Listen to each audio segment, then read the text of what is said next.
Welcome to Conversations with Colie, where we have conversations about subjects we think about but often don't speak about. My name is Nicole Miller, and I'm the author of this book series, A through Z, Guide to Raising a Good Human, a series I wrote to help in the communication process. Today's guest is Nadine Helsing. Carolyn is the author of the book Unapologetic, Tales of the Original Party Crasher. I personally love this book. I couldn't put it down. This was a beautiful way to pay tribute to her mother after her passing. Thank you. Yes, I really truly do love this book. I saw the cover, something drew me. I ordered it and I couldn't put it down. I couldn't. I took it in the parent pickup and I Oh, read it cover to cover, and then I was sad that it was over. You know what I mean?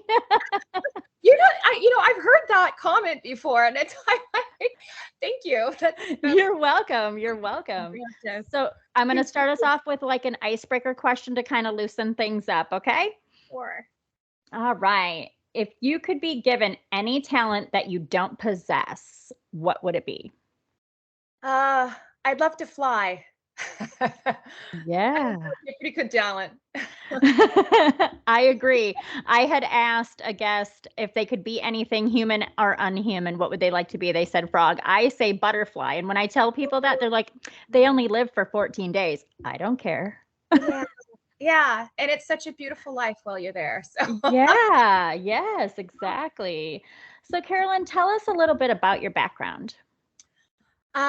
well, I am from Honolulu, Hawaii. So I was born and raised there, and moved to California 2 days before my 23rd birthday because I just couldn't wait to get to the mainland. And I have done many different things throughout my life. I feel like I reinvent myself every few years. But I had moved to California because in Hawaii I was acting, and for me, the next big step was to go to Los Angeles. So I did that. I lived there for about 8.5 years, and then I had started kind of accidentally a manufacturing company, um, uh, because I created a dog step for my dog at the time to get up onto my bed. And this was years ago, so nobody was doing it. And now I feel like everybody and their grandmother does it. But Yeah. yeah, I mean, I had gotten a new bed that was higher than my old one, and my little Lhasa Apso with his cute short little legs couldn't jump up anymore, and he used to sleep with me. And so I one time he tried and then kind of like fell off, and I was like, oh gosh, no. So I made something for him to get up, little doggy step is what I called it. And people kind of found out, and I've always been entrepreneurial in some manner. So I thought, well, why don't I start, making these for people? And then I quickly added T-shirts with slogans like "Bitches love me" and "Security." I And love it. stuff. I love um, it. and that's sort of what we became known for. So I had the company for about 10 and a half years, and I sold it in 2013. And then after that time period, I kind of just took a breath, running Yeah. your own business for that long, like that kind of a thing. Like I had employees and it was internet, like it was just a lot. And it Yeah, was, it became very big. yeah, it was, yeah. And it was during also 2008 came, and the recession. And then you had all sorts of fun things like knockoffs and, you Yeah. know, questionable partners, and which I won't get into, but All yeah, right. stopped being fun. And Yeah. so but anyway, so yeah, after I sold it, I actually started to get quite involved with volunteer work. And I joined the Rotary here in Newport Beach, where I live, and just sort of aligned myself with, there's a mobile medical clinic that I did a lot of. Um, uh, Mexico every year. We did a lot of clinics in California, but I did a lot of their international trips. Peru, India. In India, we were the last group we were told to administer polio vaccinations via the droplet. So it's just, Mhm. it's like being involved and being a part of things that are bigger than myself. I kind of needed to Yeah. put my focus on something. Yeah. And so what happened, the reason I say this is I was sort of enlisted because I'm not a doctor or a dentist or whatever. I helped in the ways that I could, but I documented. So I was like a photojournalist for them. And I photographed and I wrote and I would submit articles to the paper. So I kind of became like a accidental freelance journalist. Oh my And gosh. I'd always loved to write, always. I always knew that. And in the back of my mind, when you just know you're going to do something, you have no clue how it's going to happen or Yeah. when or what, but I knew I would write a book. I had no idea it was going to be about my mother. But as you read it, she was just too interesting a person and too She layered really, to not, she really was. Reading right. her life and then the life that she gave to you, I was Mhm. like, wow, what a great, great life she led. Yeah. Unapologetic was the best way to describe it. And she Yes. wasn't perfect, but I mean that was what's so cool, that she didn't care, she was just unapologetic. And that was such a beautiful, and she didn't even know that this is what she was teaching me or the people around her. But she was just authentic. Yeah. Um, And and she just did what she wanted to do and lived and had some really great experiences and met some yeah, really cool people. yeah, A lot of people I think hold themselves back like, "Oh, I can't." And she just went for it. yeah, yeah. So Oh, that yeah. taught me a little bit of that. And it's not that, she wasn't fearful. It's not that I for sure I can talk about myself. Like of course I'm like any other person, super fearful about things, but I try and do it anyway, whatever Yeah. scares me. So that's how and I think that's probably why I've tried different things, I mean, going from an actress to manufacturer to designer to writer. I mean, it's Yeah. definitely a fun, fun way to live, I guess, because I get Y bored with the same old. So yeah, and to become accidentally successful. I mean, who can ask for anything more? I think if you're following what you enjoy doing, you're a success no matter what you Yeah. know. So Yeah. yeah, No matter what the monetary value of it is. true. Yeah. Absolutely, I agree. So Yeah. what is your favorite memory growing up? Oh my goodness. Um, I am it's funny. I was just talking about this I had family visiting this past weekend, and I was talking about, we were talking about our families. And I remember always we always had our Sunday morning breakfasts. We always had our dinners together. We always had game night. To me, that was normal. And, I'm learning that it's not, unfortunately, Yeah. for a lot of people. Yeah. And so I'm just so grateful that I had that normalcy in my life that gave me just a sense of like, just love. And so favorite memories are just sometimes just the simplest ones. I Yeah. remember me and my best friend taking our tape recorder. So all you youngins out there, like, we have these things I called remember those. yeah. And we would press play. And so I thought it was my girlfriend and I, we thought it was the funniest thing just to record my family, during these dinners or game nights and stuff, because even I think then as a child, I knew they were different and unique and quirky. And so of course, they pretended they didn't know we were doing this, but all our giggling, I'm sure, gave it away. But these are the things that, you come across these things, and you're so grateful to have them. So I think I've always been sentimental in a way. I've been a recorder.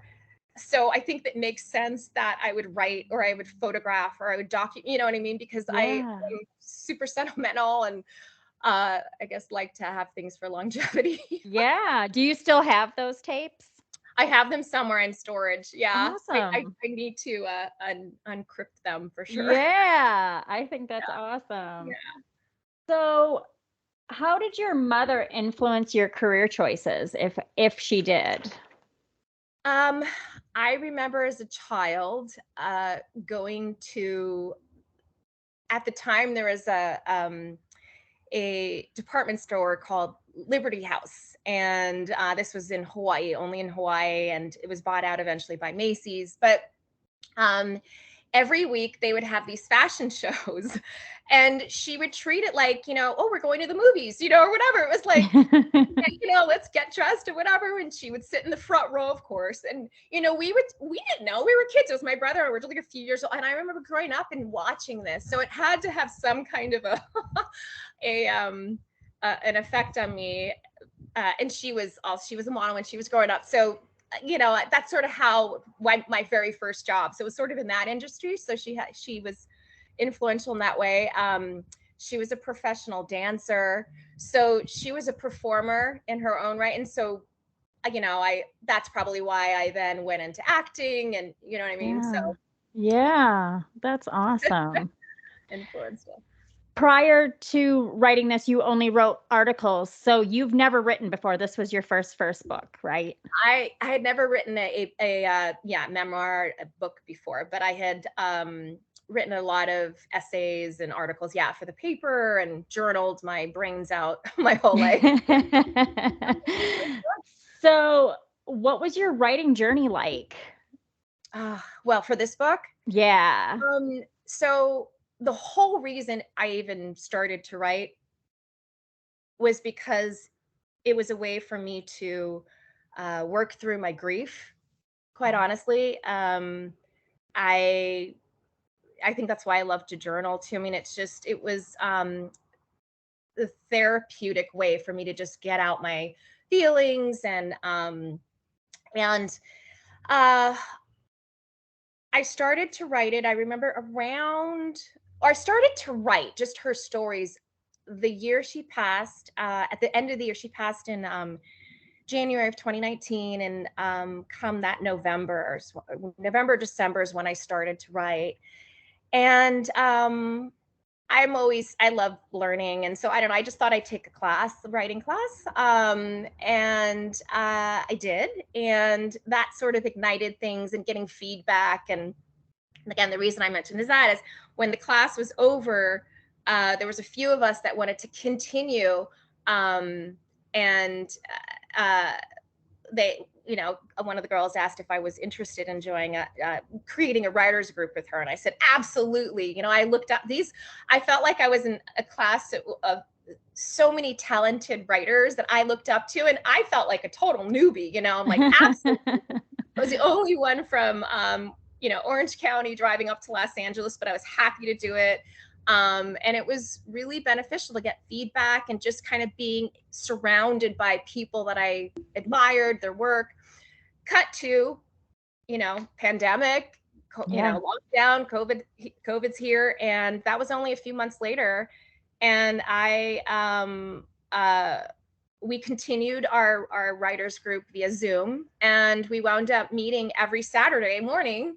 And I really credit it to keeping me kind of being held accountable in a way for my own. I mean, I did it to myself. Nobody was like, you have to, You didn't have a deadline. Submit it, sometimes not. Yeah, but I really did do that. And it was really helpful just to know that, okay, quote unquote, someone's waiting for me, to submit something. So it kept me writing.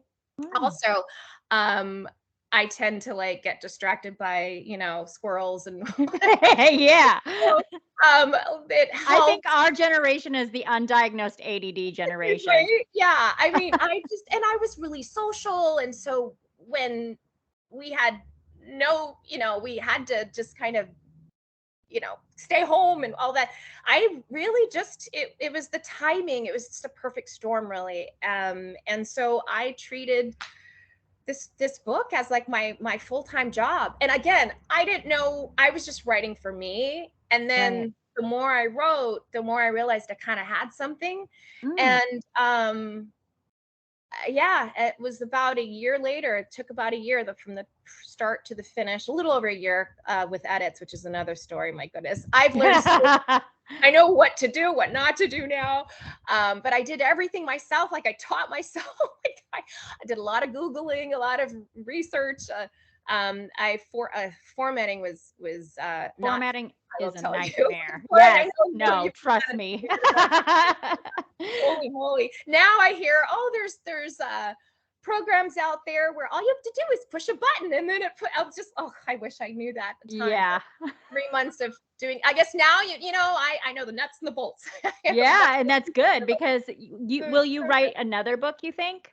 I do want to. I'm actually currently in another writing group. It's actually a pitch class. I had a couple of friends who are writers that kept telling me about this class, and one of the girls has taken it 3 or 4 times. So I thought, okay, that's a good sign. And we meet editors, and anyway, so my goal now, I like to set new goals for myself. So my goal is to, just kind of write essays to put out there, whether it's, I don't know, the Huffington Post or the New York Times or whatever, where I will bring, kind of more eyeballs to the book. But it also kind of keeps that muscle working for me. Yeah. Because once you stop, you have to continue in some aspect, and I like that. So yeah, that's my current goal. I am just finishing up the audio version of the book, which was a fun journey. Once again, I had no idea what the heck I was doing. And I thought, let me see if I could do it myself. So I took our downstairs closet. We have this walk-in closet, and this is after multiple attempts at different rooms. But I discovered that had the best acoustics for recording. Yep. So I had this neighbor who loaned me his soundboards. I still have them because I'm still doing edits. I've had them for a while. But yeah, between the soundboards and the coats hanging in my closet, it's pretty good acoustics. So anyway, it's all completed in terms of recording. I'm just working on edits now, and my goal is to add music if I can. And so that's been keeping me busy. I also have a friend who she's interested. She has expressed interest in me turning this into a film. And so she's in the industry. Yeah. So I wrote the first 8 pages, but again, I'm like, I want to finish a project, then start the next. Yeah. So I am writing and I'm busy, but yeah, in terms of another book, I do have ideas, but I have not started it yet. So you have to close this chapter before. I do, and it doesn't feel. It feels like there's more that needs to be done. Yeah. Yeah. I'm It's not excited. close yet for me. Yeah, I'm excited. I can't wait to see the movie when it comes out. Or the film. Oh, thanks. Me Yeah. too. So when you were writing it and you did this for your therapy, how did you get through it when it started dredging up those emotions? Because I know for me, when I started writing, sometimes I would write about something and it would bring forth this emotion, and I would have to deal with that before setting back down. So how was that for you? It was hard, but also that is why it was so therapeutic, because I allowed myself to sit in those emotions and sit in those questions. And I mean, you know, I'm grateful every day that I had the luxury to even be able to do that, to be quite honest, because I know not everyone has the luxury to be able to do that after a loved one passes. But that was my journey in grieving her, and I'm still talking about her. So Yeah. but it's different now. I mean, I to answer your question, I mean, of course I would be very emotional. I would cry through writing. But I think it was helpful, honestly. Yeah.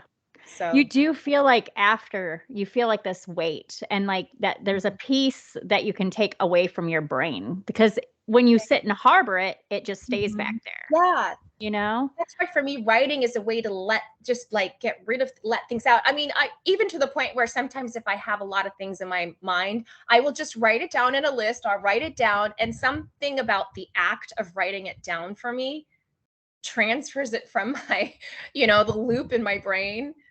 Just something about that. It's like, okay, it's there. So I know it's going to be there. So I don't have to keep thinking about it, Yeah. Yeah, definitely.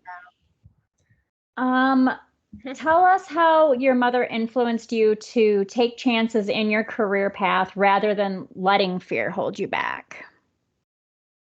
Well, I feel like the biggest thing that she gave me was, and I know this sounds cheesy, but it's the truth. It's like I felt loved no matter what. So it was the act of like I wasn't afraid to try something because I know if I failed, I'd still, I had her support.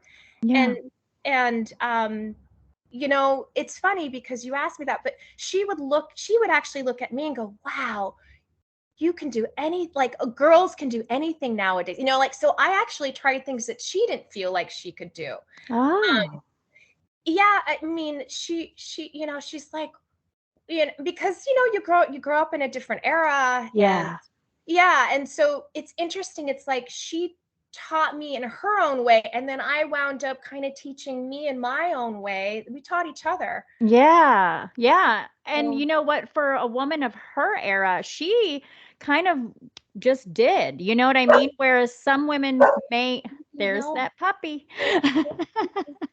But some women may have let society and those rules hold them back. And I feel like reading your mom's story, she kind of was what I aspired to be in my life. Like, wow, Right? she I just know. went for Me it. too. Yeah, Yeah. she really did. In her own, whether it's something like what was important to her, it was experience. So that was something that she instilled in me, like unknowingly. It's just try and experience. The journey is in the experience, or the Yeah. lessons are in the journey rather. So Yeah. yeah, so she yeah, that's what she taught me. That's awesome. That's awesome. Thank you. Yeah. Share with us what you hope people will take away from this story. Well, I have been told that um, it's helped a lot of people in terms of healing. And it's funny because that wasn't I mean, it's interesting because it's definitely was a healing experience for me, but I didn't know how it was going to affect others. And so people have told me that it was a healing experience for them to get back to, say, having a relationship with family members that were once estranged, Mhm. or appreciating difficult family members, or we all have them. And or um inspiring. I have had some people say that they've been inspired to write about tough times that they're going through. I have a friend whose mother is experiencing dementia right now, and he said, "Hey, I haven't told many people, but I want you to know that your book inspired me to, do that." And then also he was like, I really appreciated the fact that you were celebrating her even in her demise, Yeah. um, and I didn't realize I was doing that, but and then I had another friend say that it or not, some people I call them friends now because like Yeah. I feel like I don't know. You I get a different I met community. with you. I didn't know you. Now I feel like you're a bit of a friend. But Yeah. community. So um, it, for me, it helped me to reconnect with family members that I, kind of had lost touch with or didn't really know very well because growing up in Hawaii and everybody else was on the mainland, I didn't really know them as a child growing up, like extended, even like siblings from my father's first marriage, so I got to know people a bit more just by interviewing them for the book, asking questions, getting to know my mother's best friend Marilyn more. I mean, she was a plethora of information about their time in the Catskills. It was my Yeah. favorite chapter to write. But um so I think, I've been told that it kind of inspired them to just, reconnect with people in their life. Yeah, it definitely did that for me. I don't have a close relationship with my mother. Yeah. So to read your relationship and how real and raw that it wasn't perfect, but it was still a lot better than what I had. It helped me to say, you know what? This is what I'm going to do for my kids. I want to be that mom for my kids. And Oh, so it was great. I loved it. you're gonna make me cry. That's Aw. okay. We can cry. Um, what advice can you share with anyone listening in terms of the loss of a loved one and how to deal with that? Well, like I said, for me, I was able to fully sit in the grief and grieve. And unfortunately, I feel like in this country too, it's like you're not even given bereavement. How much time? Yeah. My husband was like, yeah, when my father died, I had to go back to the office in 2 days or a day. I don't Yeah. know. And he's like, you can't. You have to compartmentalize everything. Um, so I would just say, as best you can, um, just fully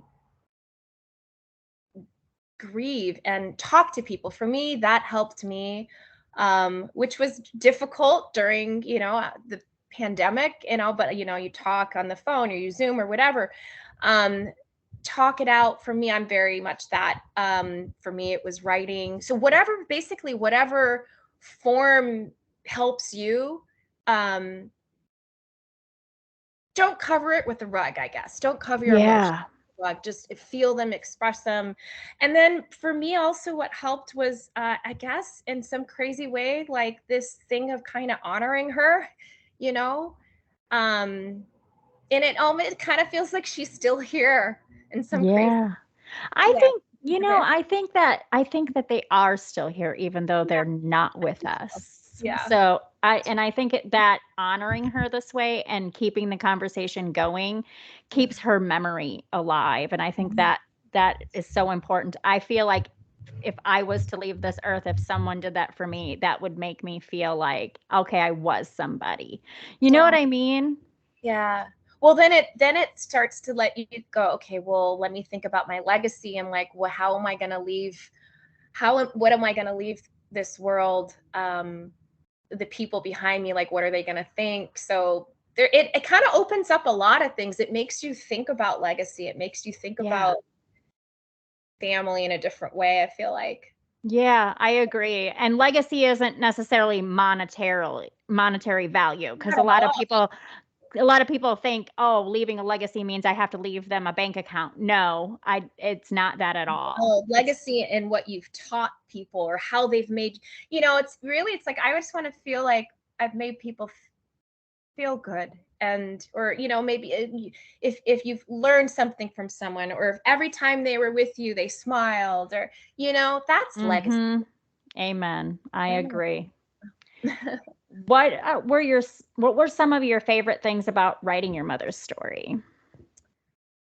um well, again, it was um actually I will say this. I actually thought I knew her, and I did know her very well, but I got to know her more by sitting in the what would she do if she could, if she I would create these scenes, as you know, right? And I wasn't there. I don't know if someone was named Chloe or and they had red hair, or, you know what I mean? And they said hello when they said hello. Yeah. So it was almost like I kind of wrote as if, I was there, certain scenes. But ask me your question again because I got completely distracted by my Yeah. dog. What were some of your favorite things about writing your mother's story? Right. Yeah. It was getting to know her more after she died. Yeah. And that was by my asking questions to people I would normally not have spoken to, getting to know more. I mean, I had no idea. I knew a little bit about the Catskill era, for example, but not to that Yeah. extent. And um, but but yeah, so it was getting to know her more. It was pretty cool. And then kind of keeping her alive too. you know, in a way, in that way. She was always in my mind, and then now she's on paper. Yeah. During that time, did you do any retracing of her steps during the writing process? Um, well, that's what I did before I started writing. Yeah. In my honoring her, if you remember, I went back to New York Yeah. with her ashes.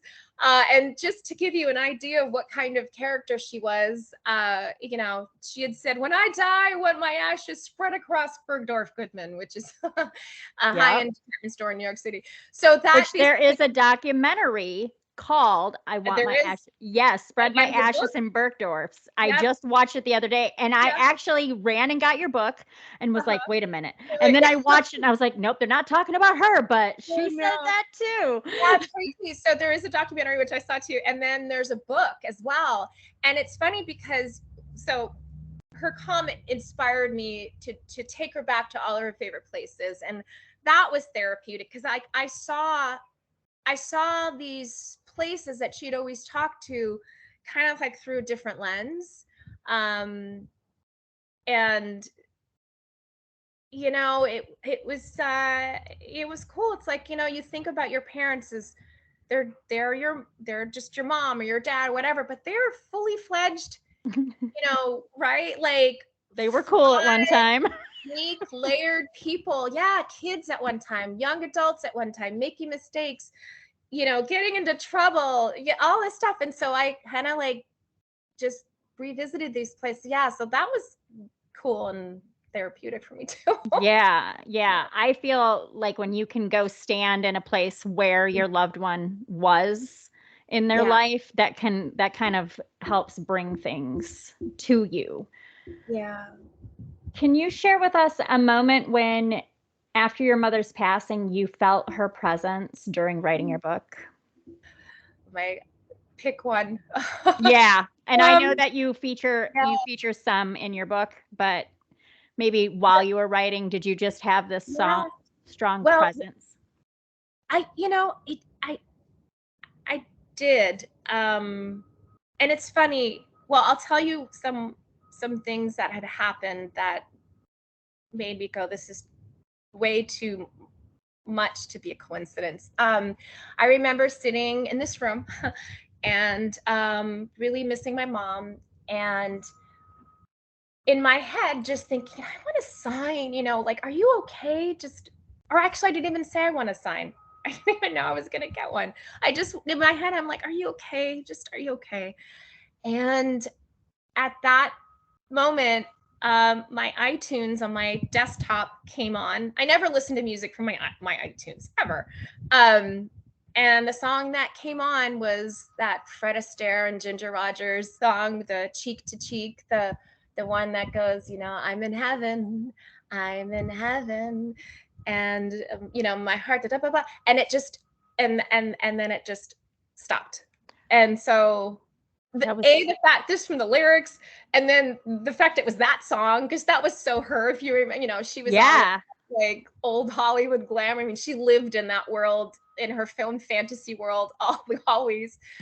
But so I felt her then. I felt her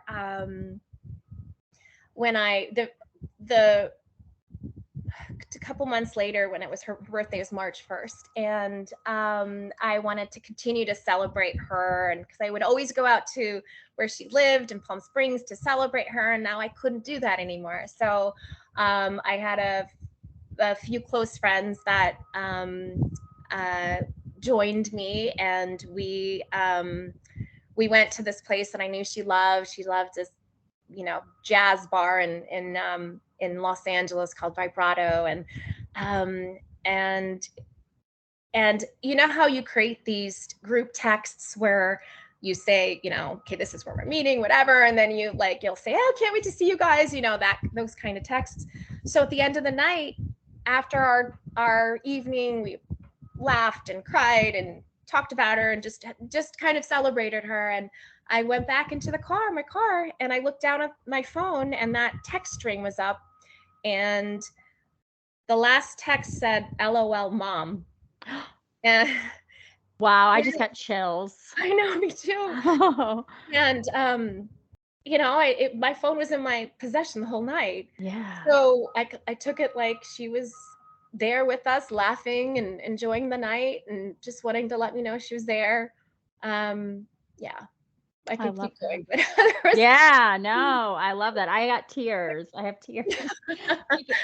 That's so powerful, but that's exactly what we need sometimes to help get that closure. It's hard. I have a hard time when I lose someone Mhm. understanding and wrapping my mind around how they're not on this earth anymore. And Yeah, so to have those signs, it makes you feel like they're okay. Yeah, yeah, and but that it's you'll comforting, see them not again. scary. Yeah, Yes. Yeah, yeah, yeah. 100%. So tell us about finding your bliss. Finding my bliss. I find my bliss when I um, just, and it changes, right now my bliss is writing, but just following it, following my bliss. And it was always something that she did, and I observed that. And yeah, I've always kind of tried to make that a thing. I mean, sometimes you're at a place in your life and you're like, well, what is my bliss, or what is my path, what will make me happy? Yeah. And I would say just be open, because gotten there. I mean, I when you're like, okay, well, what's next?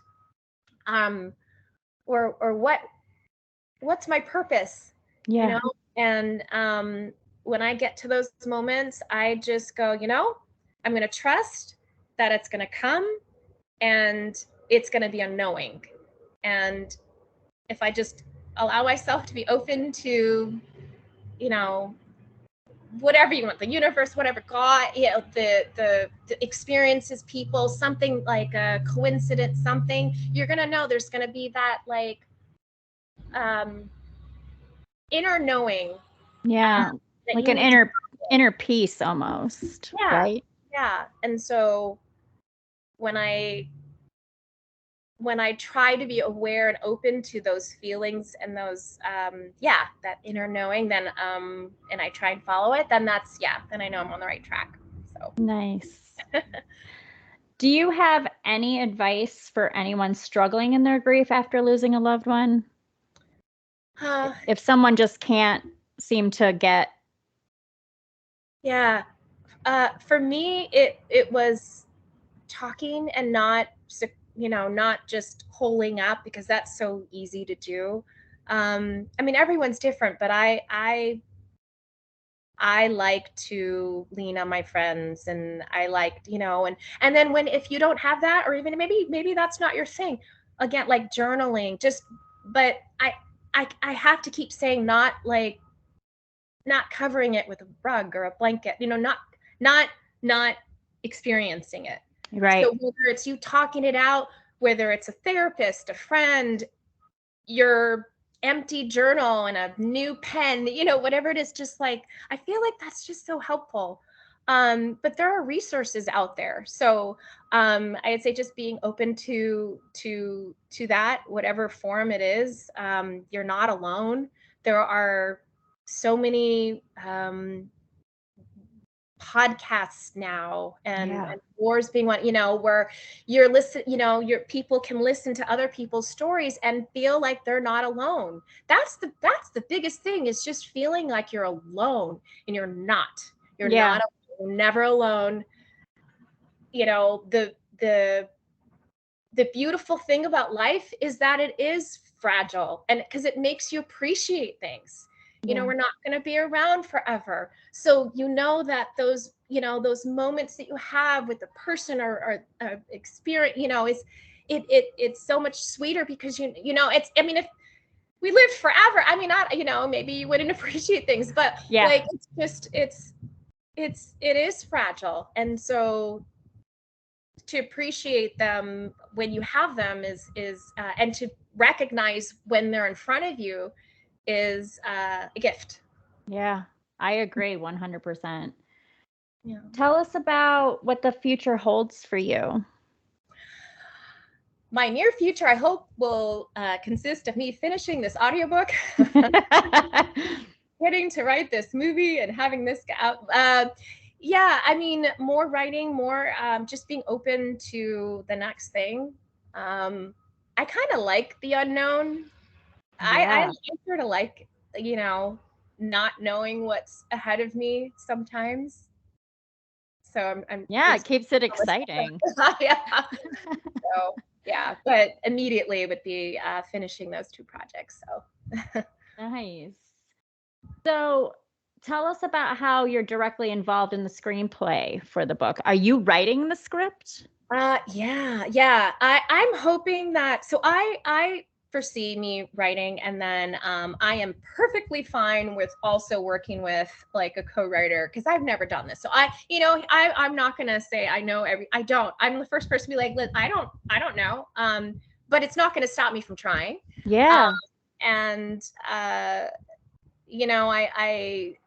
don't really know how it's gonna happen, but a girlfriend of mine, she's a well-known actress, and she had expressed interest in directing for a particular network, and they're kind of waiting for her to deliver them a project, basically. And so that's kind of how it started. And whether it's for that network or for some other thing,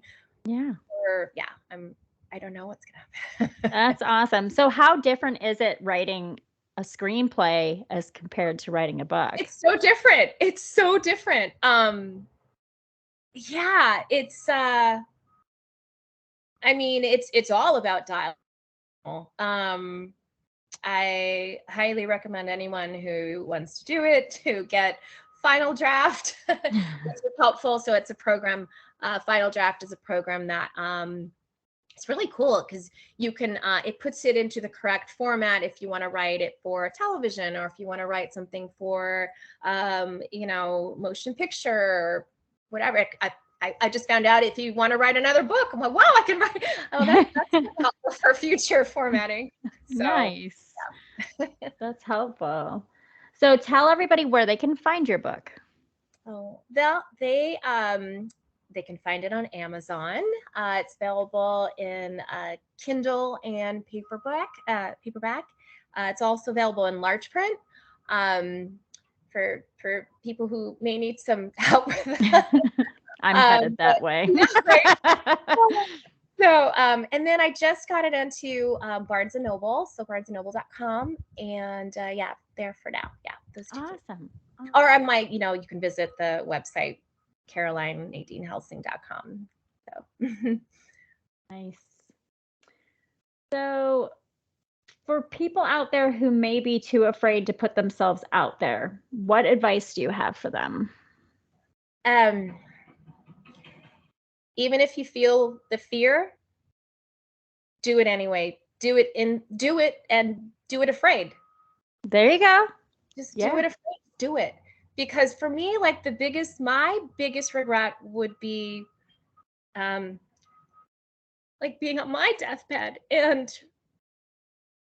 there being something that I had always wanted to do and not doing it. It would be a bigger regret to not do something than have a regret that I did something and it didn't work out, or I learned from it. Yeah. Yeah, that's a great pice of advice. That's my biggest fear. Yeah. And I agree with you, because I think we spend a lot of time analyzing things so deeply that we hold ourselves back. Yeah. So I call it analysis paralysis. And I like that there too. So that's the thing. It's like, trust me, I had multiple moments and still do, but I know what it's like to feel that fear and yet push myself anyway. And it's so much sweeter on the other side to do something that was so difficult, to do something that you never thought you could ever have done, and go, oh my God, did I just do that? I just did that. So I say, do the things that you are fearful of. Yeah.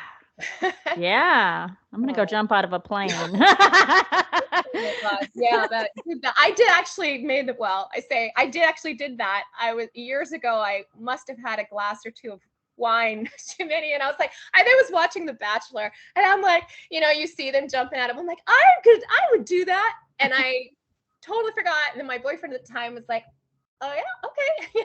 Surprised me for my birthday month. Yeah. And it's another story. So yeah, I get there and I'm like looking at the sky. Like, wait, what? But so talk about being fearful. I was so scared, but I thought, you know what? I'm here. If I die, you're gonna be really sad. But then I did it and I'm like, oh my God, I want to do it again and again and again. So it's something about like attacking your fears is powerful. Yeah, I hear that a lot. I'm terribly afraid of heights, Me terribly. So too.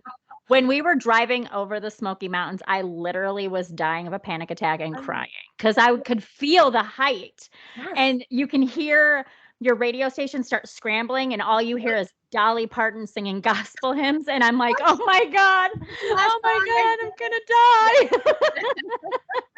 Yep. But So then I you can't get to imagine a those. plane. Oh gosh, yeah, it was pretty scary. What helped was just having other people around me too, and I don't know. I mean, I did a tandem jump, so that was a little Yeah. helpful, but still, I mean, like he was in Yeah. control of pulling the thing. I mean, you put all your trust in Into somebody that you don't moment. even know. Yeah, but I mean, that was it's I guess I've done things like that to little extents, just jumping into things with 2 feet, with no parachute. This time I had a parachute. Like Yeah. writing the book, I didn't, I've never done it, but look what happened. So I don't know. Yeah. Kind When of you released the book Mhm. at first, did you go through those moments of what if everybody hates it? What if everybody Oh my hates God, yeah. In fact, I wrote in the very beginning of the book, my biggest fear was actually what my dad was going to think, because he's super private, and I actually wrote a little scene about like I had finished the book, and then I remember calling my dad to let him know, and he's, of course he's being, he's like, well, that's wonderful, sweetheart, and he could just tell that there was something on my, just shoulders that I basically, he's like, well, what's wrong? I just basically said, I'm scared. And he said, what are you scared? And I said, well, what you will think. And we kind of had it conversation. He's like, oh, honey, yes, I'm private. But, he basically kind of gave me the permission, not that it was really permission, but in a way, Yeah. permission to write it, to release it. And he said, these are your memories of her. And I'll just take that into consideration. And I didn't write, it wasn't about him, but I had to put a little something of, Yeah. to give everything context. But my goal was to be as authentic as I could, but tell things with love. And when he did read it, he read it in like, I don't know, a couple nights, like really fast. And the best thing he could have told me was that I you know, I it that I told it well, and I that I handled it. The light that I told everything, even with my brother who had, his struggles. So it was what I needed to hear. So yeah, so yes, I was scared that no one would read it. I was scared that everyone would read it. Yes, I can feel that. But I did this for it was more than just me. At this point, this was about her, and I wanted to do this to honor her. And you And I'm did. glad it's like enabled me to kind of, unbeknownst to me, help others and meet people like you, meet other Yeah. people. And it's crazy, like what this like acorn of an idea that I was like, well, I just need to write. I just, and like where it's leading me. Can this be a movie? This is crazy, you know? Yeah. So, I love it. I love it. Do you have anything else you'd like to tell everyone? oh, just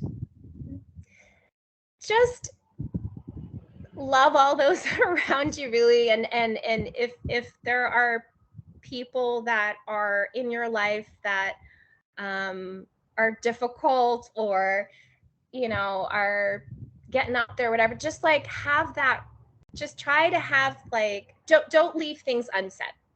Yeah. You know, and there's a scene in the book where I had that with my mom, and I it was the best gift that I could have had, because I look back and I know that, you know, everything that needed to be said was said. So I would say that, so there's no regrets, just say everything you need to say. And yeah, other than that, you know, I mean, I'd love to meet everyone, and I try to be pretty active when I can. I don't know, I used to post every day, but I have a Instagram where I would put photos of her up, and videos, and you know, I mean, it's kind of all over now, all over the map right now, but yeah, just follow me, and I want to meet you. And if there's anything in, you know, your life that you're wanting to do, and you're scared, just do it scared anyway. Just do it. Just try. That's all you Just can jump out of the plane. do. Just with a parachute. Carolyn, this has been awesome. Thank you so much for telling us your story, and thank you for writing the book. Quite honestly, it's been a pleasure to meet you finally. Yeah, same here. And just tell everybody, if they want to look for you, where can they find you? I make it easy. It's my whole name, Caroline Nadine Helsing, author, which is my handle on Instagram and YouTube. I'm so bad though. Okay, Twitter is something, I don't know. You just look for Caroline Nadine Helsing, and then you'll Yep. And I'm gonna put it all in the show notes too. Okay, I perfect. do have Yeah. that. Thank you so much. Well, thank you. If you liked this and other episodes, please click subscribe, like, and share so others can enjoy them too. Thank you so much for listening.